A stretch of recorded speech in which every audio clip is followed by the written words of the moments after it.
Welcome back to the virtual classroom. I'm your host, Dr. Olmsted. And today's topic is the second half of our lecture on World War II abroad.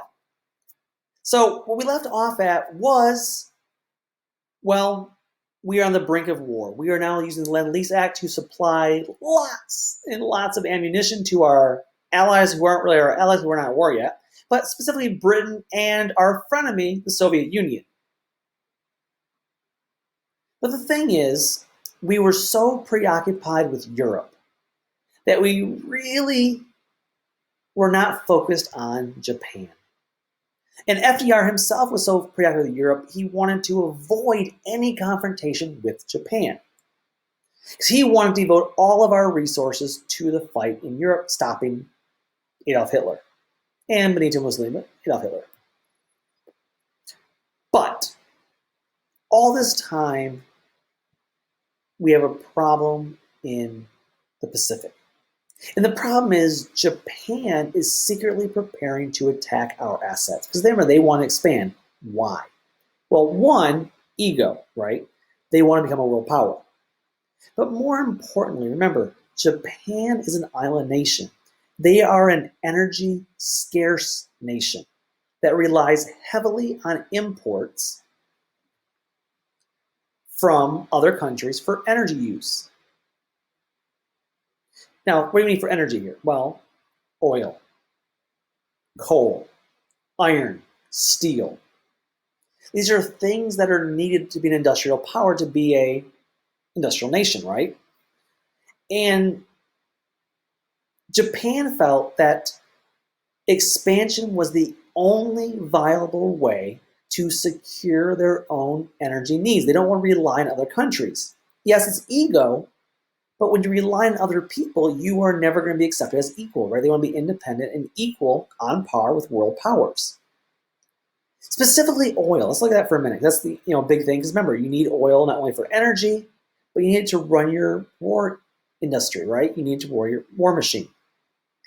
In 1930s, Japan's oil consumption, 90% of their oil was imported from other countries. 80% of that from the United States. In other words, Japan was completely dependent upon US oil. But then things began to change. It was one thing until 1940. The Axis power is expanded. And Japan, Germany, and Italy signed what is called the Tripartite Pact. So on September 27, 1940, and this is long before the war's already started, an alliance was formed between Italy, Germany, and Japan. And basically, they don't like each other. Japan is not like Hitler. But the idea was to recognize each other's spheres of influence. In other words, let Hitler and Mussolini control Europe, let them push over to America, fine, whatever. Let Japan have Asia and the Pacific. And of course, everyone knows if they would have won, they're going to fight each other at some point and probably kill each other. But the end result of the Tripartite Act was a response from the United States. And so in 1940, 1941, the United States began to embargo our oil shipments to Japan. In other words, we began to cut our exports to Japan. Due to Japan's insistence on unlimited naval rearmaments and aggressive expansionism, the U.S. began to restrict exports to Japan through what was called the Export Control Act of 1940. So right after they signed this bill, we are going to sign an Export Control Act, which will severely cut steel, iron, and oil exports to Japan. Again, Washington was sending a warning to Japan to stop being so aggressive in China. Of course, Tokyo views it differently. Japan feels that the U.S. is trying to prevent the expansion of Japan's military and economic strength. Now, these original stakes were too weak, and so in 1941, FDR will impose a full embargo of all imports to Japan were halted, and all Japanese assets in the United States were seized and frozen. Now Japan has a problem. By estimates, they have about a year of energy supply left, maybe less, depending on how much war they do. So what is Japan's response here? What are your options if you're Japan? You no longer are getting the vast majority of your oil because the US has embargoed you a full embargo. So one, you can negotiate. The problem with negotiation is that you're doing so from a place of weakness. And Japan had a very unique culture.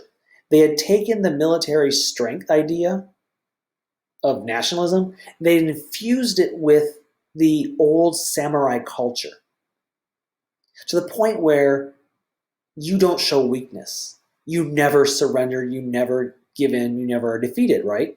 That's the thing. And so negotiation from weakness is not something you could do to save face. Or number two, well, I guess number one, you could just say, oh, we're sorry, we're going to go back to being peaceful and passive. That's not going to happen. They can negotiate. That's not going to happen either. So number three then is attack American bases in the Pacific and basically threaten the United States and force them to negotiate. So force us to negotiate so that they're fighting and negotiating from a place of strength. Force us to cower and give in. Now, let's just couple of things. There's a big myth about Pearl Harbor coming up. We all know Pearl Harbor is coming next, right? We all know this. FDR knows that the embargo in 41 is going to push Japan to a breaking point. And all bases in the Pacific were on high alert. Remember, the fact that Japan attacked on December 7th, 1941 was not a surprise. We knew it. What we didn't know was where the attack was going to take place. We were on high alert. We didn't know where. And so what we were surprised in is where? Pearl Harbor. Now, why Pearl Harbor? Well, Pearl Harbor is a very strategic reasoning. A, it's a lot closer to our mainland. And B, it is our premier naval base in the Pacific in 1941. Not only that, I love this picture right here. This is more of a, just map of it. We were not very smart, quite honestly. Look at our ships. They're on nice, neat lines. Straight lines. In other words, if you can get a plane in there, you can just, like shooting ducks in a barrel, right down the line. Again, it's not good military parking strategy. But nonetheless, on December 7, 1941, Sunday morning, Japan will initiate Operation Z, their operation code, as bombers swoop down into Pearl Harbor, Hawaii. And Hawaii, again, why I was surprised was not only it was very far away, this stretched Japan to its limits because they were far away from the supply lines. In addition, the waters in Pearl Harbor, in this harbor area, were very shallow. And the thought was that when the planes came in and dropped their bombs, the bombs would just hit the bottom of the bottom of the water, or the land under the water and explode, not doing much damage. But Japan had very creatively decided they were able to modify, especially their both planes and bombs, to be able to launch from aircraft carriers at long distance, and the weaponry to be able to drop and then go horizontal in the water to actually hit the ships. So, now, it wasn't a surprise attack. Again, we knew an attack was coming, we didn't know where. We didn't think they could get to Hawaii because, again, shallow waters, the bombs wouldn't work, and too far away from the supply lines, we would see them coming. Now, there's also this thing that Japan was breaking their engagement in war. They didn't declare war. Well, technically, Japan did try to declare war 30 minutes before the attack commenced to uphold the conventions of warfare. And then remember, they're trying to get surprise here, right? They don't want to tip us off. Unfortunately, though, notification was delivered late, and the attack was already underway before FDR ever saw the war was declared. Again, the fact that Japanese attack was not the surprise. The surprise that it was so deep in the Pacific, and to the, this idea of a surprise attack, they didn't really think that Japan could pull it off. They don't think of Japan that highly as Japanese people, as Japanese race or ethnicity. And indeed, it was horrific. On December 7th, 1941, Japanese planes will attack the U.S. Pacific Fleet, anchored in Hawaii. For more than an hour, Japan will pummel our ships in nearby airfields. 19 ships were sunk or badly battered. Most of our American aircraft were damaged or destroyed. 2,500 people were killed. Another 1,000 were wounded. Now, a couple pictures for you here. I want to show you this. Here's the Arizona. Here it is as it's being sunk. And of course, the next day on December 8th, FDR will deliver a speech to Congress, calling December 7th, quote, a day which will live in infamy, unquote, asking for a declaration of war, and Congress will oblige with a nearly unanimous decision. There was one dissenting vote. She was a pacifist who would never vote for any war, period. She was a complete pacifist. And so on December 8th, Congress will declare war on Japan. 3 days later, Hitler will declare war on the United States. He didn't have to. And it's going to be one of Hitler's blunders. But he didn't have to. But he declares war on the United States. And so will Italy ultimately. And now the U.S. is at war with broad public support. And we will have the Allied powers, U.S., Great Britain, Soviet Union, against the Axis powers of Japan, Italy, and Germany. Here's the final picture that I want to show you of the Arizona. And yes, if you look at this picture very clearly, you can see the outline right here. See the ship? This is the outline of the USS Arizona. You can still go see it today if you want to. Go to Pearl Harbor. It's beautiful. It's awe-inspiring and tragic. So you on the mainland, you take this little boat right here, little ferry, you cross the boat, you dock, and you walk in here. And you walk to the other end, all there are on the other end is names on the wall. People who died that day. Then you come back to the middle, where's my cursor? There you go. Here's some windows right here. You can look out. And you can look down and you can just see straight down into the bay here at Pearl Harbor. It's very solemn. Very tragic. And there's a great story that the tour guides always tell. Is that if you look, you can still see oil bubbling up on the water. And the story goes that the oil will stop when the last World War II veteran dies. Almost like the ship is crying. But yes, you can still go see it. There's the USS Arizona. Now, most textbooks, most history classes focus very much on the European theater. They focus on defeating Hitler. And yes, that's important. They focus on things like D-Day and Dwight D. Eisenhower, and again, that's important. But I want to focus instead on the Pacific War, because that's not something that's very often talked about in history classes. And so again, why Pearl Harbor? Well, first of all, it was our strong point of the U.S. fleet. The thought was if Japan could take out the U.S. fleet at Pearl Harbor, it would decimate our ability to respond and conduct war in the Pacific. It was strategic. The goal was to deal a decisive blow to the United States that would force us to either give in or quit and basically give them the oil they needed. Now, the plan was ambitious, but was also overly aggressive and arrogant, even though the plan itself was actually very effective. It did initially devastate our presence in the Pacific. But what happened was Japan miscalculated the importance that the U.S. played on China. So here's a map here of the extent of the Japanese Empire during World War II. Because what happens is Pearl Harbor was only part one of a larger plan known as the Southern Operation, whereby Japan had ambitious plans to attack all the U.S. naval bases, places like Midway, Guam, and the Philippines, dubbed the Southern Operation. And by mid-1942, it seemed like a success because America's presence was truncated thanks to the Japanese military.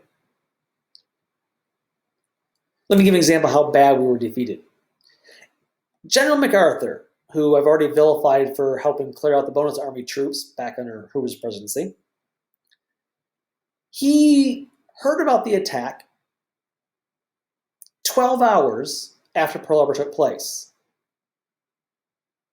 But nonetheless, he's the commanding officer in the Philippines at Manila. And despite hearing about Pearl Harbor, he does not mobilize his troops to properly defend the Philippines. And quite honestly, later on, he will admit he was a little incompetent by doing this. However, due to his incompetence, a second Pearl Harbor surprise attack happens at Manila Bay with aerial bombing, torpedoing ships, etc. MacArthur's actions led to the defeat of the American forces in the Philippines. Now, this is big for a couple of reasons. Number one is it gives control of a very important strategic military base to Japan, taking away our ability to launch an attack against mainland Japan and our ability to defend the Pacific and our ability to help China, who is suddenly now our ally in this. In addition, while Mac himself will escape, his troops will be forced to surrender. Now you have a problem, because Japan military culture says you don't surrender. In fact, they believe in what was called seppuku, right? It was better to kill yourself than to surrender and be captured as a POW. But due to Mac's errors, they are forced to surrender to the Japanese military. Some 80,000 surrendered. 12,000 American troops. And Japan is not close to home. They have no place to house these POWs. And they are not, remember, they don't believe in it. And thus, they are ill-prepared to care for 80,000 prisoners. And this is cowardly and very undeserving of humane treatment. And so Japan then, in order to try to do something, forced these POWs to march nearly 80 miles up the Bataan Peninsula. Let me go back to my map. So here's Bataan Peninsula. They forced them to march 80 miles across the Bataan Peninsula, known as the Bataan Death March. During this march, there's a slight train ride in the middle of it, about 80 miles. This Bataan Death March in April 1942 was punctuated by brutality, executions, untreated wounds, heat exhaustion, lack of water, and if those who were left behind or fell behind, who were begging for food or water, would be executed on the spot.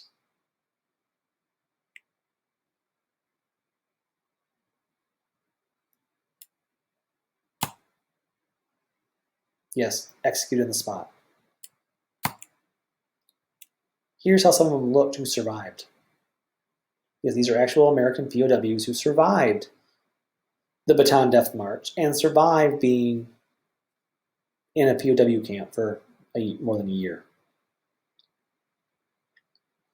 Now, the reaction to this was strong, especially when it came to propaganda.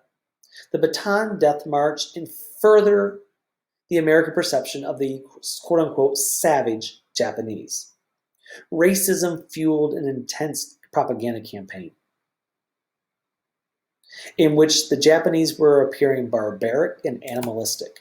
And so yes, even cartoons like Popeye the Sailor Man were used as propaganda to demonize the Japanese.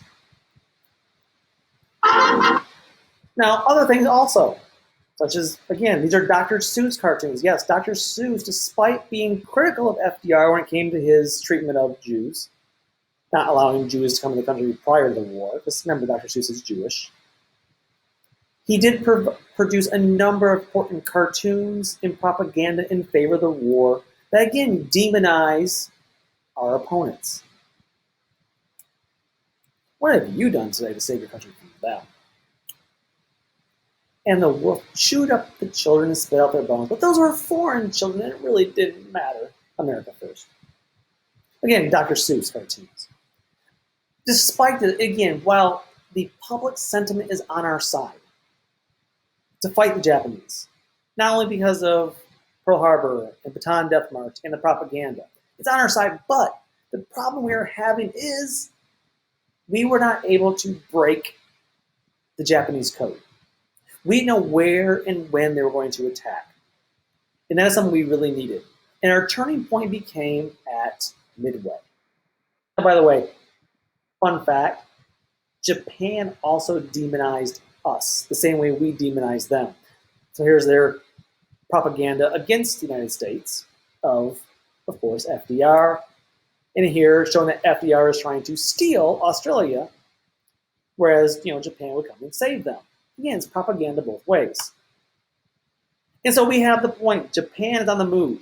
We don't know where and when they're going, but we are starting to have some inklings they're wanting to expand more.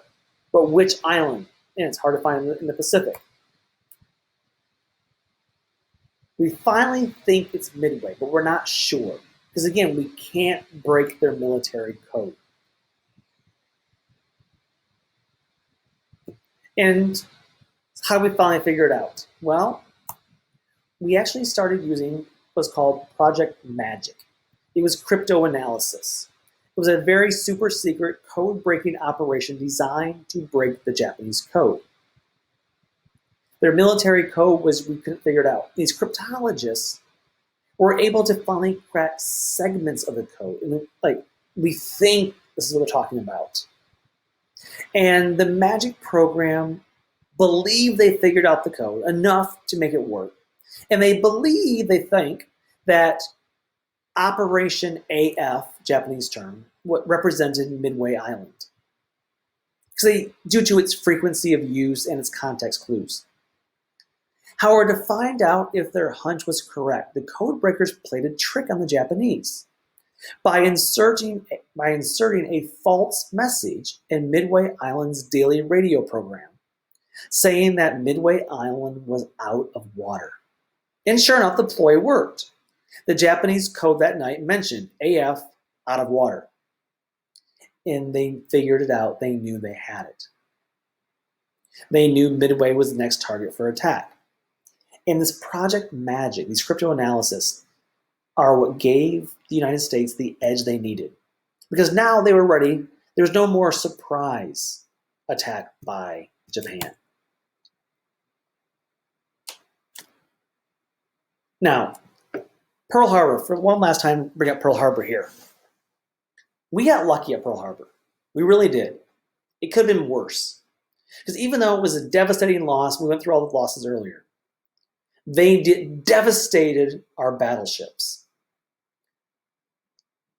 The difference, though,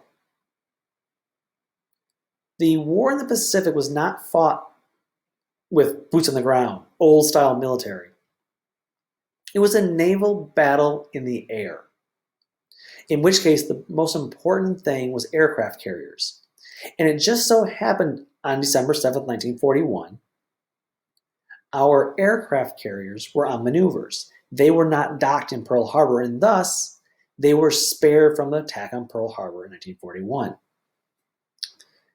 And so when we figured out Midway, we were able to take our aircraft carriers there and set them up to fight against the Japanese. Now, we were actually still outnumbered. In fact, at the Battle of Midway, Japan had 4, we had 3 aircraft carriers, it is. However, we had sent out a scout plane early in the morning, and the American military was able to figure out where the Japanese was at and catch them off guard. And the U.S. was able to launch an attack against the Japanese before they were basically able to get their planes off the ground, off the aircraft carriers. The result was the US planes successfully sunk 3 of the 4 Japanese aircraft carriers, while just one of ours, the USS Yorktown, would suffer minor damage at Midway. And thus, Midway became the turning point. We beat them soundly. And then from Midway, we were able to launch. This is our first major victory in the Pacific. And this has not taken place until June of 1942. It's been a while since we've won here. But after this, we are able to engage in our military plan led by Admiral Chester Nimitz. He's the one in charge of our naval base there, and he's going to employ a strategy known as, here's the pictures of the battle at Midway, by the way. But he's going to employ a strategy known as island hopping. In other words, we're going to start at Midway, and we're going to keep leapfrogging islands. We don't have to take every one of them, because Japan covers a lot of territory, but we don't have to take every one of them. We take one, maybe skip 1 or 2, but get behind Japan's defenses. In this way, they can't hold those islands because now they're cut off from their supply lines. And the point, of course, is to keep getting to 2 points. One is take back the Philippines. General MacArthur has promised he'll be back. Take back the Philippines. We need a naval base. We need our base there, military base. Second thing that we have to do is get close enough to Japan to launch a land invasion. Remember, Japan's not going to surrender. And therefore, we need a place from which to launch a land assault on Japan. Now, of course, what's going to happen is, this is a spoiler alert, we're never going to launch a land invasion in Japan. It's deemed too risky. Japan will not surrender. Their culture won't allow it. And therefore, we're going to use this new devastating weapon known as the atomic bomb. And we're going to drop it on 2 separate cities in Japan that will kill millions of innocent people. But that is a topic we will cover in our next lecture. But just know for now that ultimately is the atomic bomb dropping that will end World War II. And again, when we come back for one more lecture, though, we will talk about the home front issues of World War II, and then we'll jump into the atomic bomb issues. But until then, take care and bye-bye.